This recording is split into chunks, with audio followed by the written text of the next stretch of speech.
there's one song that will always get me, and I'll probably get emotional talking about it. A guy that I worked with in the music industry, his name was Will Edwards.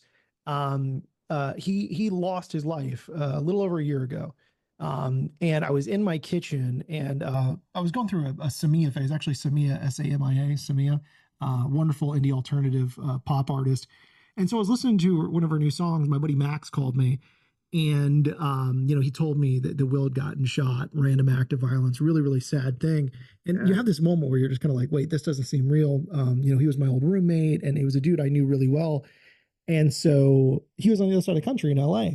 And I remember when Max called me, he told me the whole thing, and I was like, just trying to process, like, yeah, I gotta hang up, man. I'm, let me just kind of take a breather here. I remember hanging up, and then the next song, because I was in my kitchen, like doing dishes or cooking or whatever I do, the next song in my playlist was a song called "Kill Her Freak Out" by Samia, and it's this really beautiful but also haunting song, and it had really nothing to. I mean, it doesn't have anything to do with death, and it's got this kind of talky kind of track to it, but it sounds like a very sad song in its composition.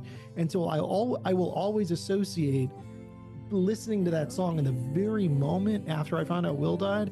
And so it's a difficult song for me to go back to, even though at the time it was one of those songs that I had on repeat because I loved it. But now I have a hard time listening to it because I always associate it with this very emotional, dramatic event.